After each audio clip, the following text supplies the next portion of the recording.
Gervonta Davis versus Frank Martin recently took place, and well, Utilize his ring IQ. It's not even so much instantly he'll dance for Martin. it went about as expected. Now the question I had after watching this fight was how Davis was able to fight with the exact same game plan as all of his other fights and yet still come out victorious. Well, let's find out. Okay, so the round begins. Frank Martin starting out fast, landing a couple of body shots, which is good because Gervonta Davis is known for winning in the later rounds. So I presume that Frank Martin's game plan here is to hit him with the body shots early on so that he's slowed down in the later rounds and he can't capitalize on Frank Martin later on, because Gervonta Davis in every single fight starts out slow because he's downloading, processing his opponent, watching their every move, watching how they react, what combinations they throw, all these little things that he will capitalize in the later rounds, around 6, 7, 8. Those rounds, that's normally when he KOs his opponent. So I understand what Frank Martin's trying to do here, and he is hitting Gervonta Davis to the body. However, Gervonta Davis does a very good job of dampening his opponent's punches. So there you just saw Gervonta Davis with his high guard up, which he normally tends to do in those first few rounds. And the majority of Frank Martin's punches are just hitting his gloves, because even though he hasn't processed his opponent, he still has really good distance management. And distance management is key in this and in his style, because he's wearing his opponent out. His opponent will throw 3 punches, maybe hit 1 out of those 3, but he's still throwing a lot of punches. Good jab from Gervonta Davis. I've noticed that Frank Martin is very energetic, very jolty, reacting a lot to the punches. He's moving a lot, which if he has the cardio to do it is great. However, we all know Gervonta Davis's game plan is to wear his opponent down. Once his opponent's weared down by around 6, 7, 8, that's when Gervonta Davis ramps up the pressure. And this has worked pretty much almost every single time, except for the only one that I can think of is Pitbull Cruz. But most of his opponents have struggled because they've just been worn down by that time. See here, Frank is very jolty. He's moving around a lot. He's winning this round, but 90% of Gervonta Davis's opponents win the first round. I don't know what percent exactly, just saying roughly. The majority of them win the first round because he's just downloading, he's processing. And also another thing Gervonta Davis does a really good job of is he, as well as moving back, he leans back so that the punches are further dampened. Gervonta Davis doesn't feel the full energy of that punch because he's leaning back and blocking with his gloves. Rounds over. I'd say Frank Martin is doing a good job. However, I have noticed that in a lot of his fights, he leaves himself very open. And you'll see that as an issue later on, especially against Gervonta Davis, having technical errors like not bringing your hand back to your face after throwing a punch, or when you throw a punch you leave your head open, stuff like that against Gervonta Davis is very risky.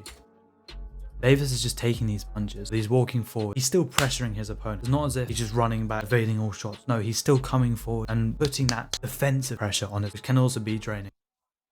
And you see that all that movement, unnecessary movement. I get he's trying to not get stuck in the corner, but you don't need that much movement to get out of that. But this is all a waste of energy. Ooh. So first of all, I wanted to say here, this is a recurring pattern. You'll see how this is Frank Martin's downfall, where he gets stuck on the ropes. And against Gervonta Davis, the worst place to be, stuck on the ropes. You'll see later on what I'm talking about. Now here's another issue. It is a mistake, but it's also not a mistake. Now the problem with what Frank Martin's doing here, he's measuring his distance, right? He knows how far Tank is from him so that he can come over with the right hand. The problem with that is Tank now also knows the distance, right? He now knows how far away Frank Martin is. Not only that, but he also knows Frank Martin is doing that and set up the right hand. That's the main reason why people will measure their distance. Someone's trying to measure their distance, they're more than likely going to throw a cross afterwards. And you see here, Gervonta Davis knows this, slips, and he comes back with an uppercut to the body. That's why even though measuring your distance from your opponent like that can be a good thing, it does have its consequence. So keep that in mind if you ever do spar or fight. Tank is pressing forward, he is fighting back, but again, he's not throwing much. End of round 2. You can see he's putting in oomph into those punches, but a lot of it's just not hitting how he would like it to because Tank is so defensively acute and he knows how to dampen those punches. Very nice jab. You can see Frank Martin keeps getting stuck on the ropes. When he's on those ropes, he's extremely defensive, and you can understand why. Gervonta Davis does pack a punch, so he's feeling these shots. He keeps sitting on these ropes, which is an extremely bad idea against Gervonta Davis. Actually, he gets caught here because one thing about Frank Martin's guard is an interesting guard, and it works in the sense that it's good at deflecting punches, but at the same time, you can't see your opponent because you're like this. You can't see what your opponent is doing. He thinks that Tank's going to throw one of his left hands. He's been throwing a lot of it. He just presumes that he's going to throw another one. He prepares himself like this. Tank, master at tricking and trapping his opponents, comes over with a beautiful right hand, boom, catches him. Frank does counter though, all props both ways.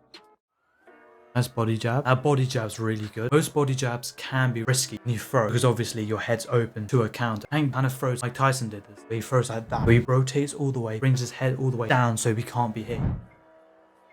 That was a very nice combo from Frank Martin. And Tank does get caught. He's been caught a lot of times, but the number of times he's been caught compared to how many punches they actually throw is another thing altogether. Frank goes jab, jab, cross. I think the reason why Tank blocks low, because Frank pretty much always ends his combinations with a body shot. I think Tank is used to that, so he presumes he's going to go to the body, so he's blocking, and he comes back with another jab. That was a very nice shot, you see. All right, so round 4. Frank Martin's still throwing a lot of combinations. But you see all that energy run across the ring. Yes, I get it. Trying to get out the corner. There's more effective, more efficient ways of doing it, that you do not use all that energy, because obviously he's going to need that in the later rounds. Now, of course, if he does have the cardio, go at that pace, at that speed, use all that energy and be fine by round 12, with the pace he's going, then fine. But as you'll see, he isn't. Nice pull counter from Gervonta Davis. He does miss that counter, but he comes back with a body hook afterwards. You can see again, Frank Martin's measuring, goes to throw, and slips because he knows what he's trying to do when he's measuring. He knows he's going to throw that left hand. See the confidence, got his chin out, fighting, arms down, ready. Obviously, the average fighter, I would say, don't do that. Keep your hands up. If you've ever been coached, you'll know if you bring your hands down, you'll get told off and told to put your hands up. Gervonta Davis can get away with that because he's Gervonta Davis. He knows what he's doing. So sometimes when they make those little errors, you can't be like, oh, bring your hands up, because he knows what he's doing, right? Unless it starts being his downfall, then you can say, bring your hands up. In this case, he is doing that so that he can bait his opponent to throw a punch. He can slip, come over and counter. You can see he's parrying those punches as well. One of the biggest mistakes I've seen from people who parry too far, that leaves you to being countered. If your opponent's good, they will notice that you're parrying too far down. They'll capitalize off feint and then boom, catch you. You don't want that to happen. So when you're parrying, you only need to move your hand slightly. Boom, like that. And that slight touch will just stop their punch. You might think you need a lot of power to deflect that punch, but you really don't. It's only a light tap that you need to deflect that punch. Interesting feint of hand fighting. Gervonta Davis is very good at blocking. The way he's able to protect himself. Frank Martin's just getting overwhelmed here. You can tell he's tired. You can tell he's slowing down. Gervonta Davis can tell he's slowing down. This is why he's putting the pressure up. And Frank Martin is currently drowning under the pressure. Keeps getting stuck. That was a good slip. Now, from what I've seen of Frank Martin in his previous fights, he does leave himself open a lot. It is natural. As you get more tired, more mistakes you make. And you can tell here he was a lot more defensively sound before. But now, for a jab, he'll bring his hand slightly lower than normal. Boom! Gervonta Davis capitalizes on it, catches him. At this point, the best thing for Frank Martin to do is just keep moving, keep getting away, not getting stuck. But because he's tired, he will naturally end up getting stuck. So you see here, Frank Martin still going into the ropes. He keeps leaning on the ropes. That will be detrimental for him. That was a really good shot. You see there, that slow-mo shows how Frank Martin's defense is just so much worse now because he's tired and his hands are lower. Gervonta Davis can come over with counters, crack him without much response. That was a good framing from Frank Martin. He's still pumping that jab out just to get his opponent away from him. It's a bit of a distraction, but just so that he can keep his distance away from Gervonta Davis. Gervonta Davis has done that same combo a few times. Now comes back with a hook as well, kind of like a slapping hook. He keeps getting stuck on the ropes and he's taking a lot of damage. That 7th round was brutal for him. Sure. Tank mixes it up as well. Tank goes head body, so Frank Martin doesn't know where the punches are coming from. He's just hammering down. Boom, and let's just rewind that. Tank does a really good job of cutting the ring. And the thing with his style, his ability to cut the ring so well, just significantly helps the way that he fights. If he couldn't cut the ring, it would make his life a lot more difficult and make it a lot harder to get his opponent in the...